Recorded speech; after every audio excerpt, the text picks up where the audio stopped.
here. Pop right into that short setup on EF 4390 on SPX 4390. See if these bulls are going to try to run this right up into that 60-minute 9. I'm really liking that. Order filled. I'm trying to catch this, and if I can get it to here, I have a nice combo on. I'm going to catch it. Another one here. Get me 2 strikes going. I take some profits here. Going on the close of this 5. Order filled. Just paid myself a little bit there. This is the setup I've been looking for. Now we're 26. I took it. I'm short. All I need is a pullback in a 43.98. I'll take some off, pay myself.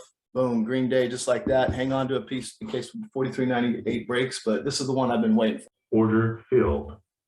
Close enough. Took some profits there. Now let's see how this 43.98 acts. I'm going to take profits, and I'll be down to 10% if we can hit low a day. Now I'm going to let this last 10% just ride.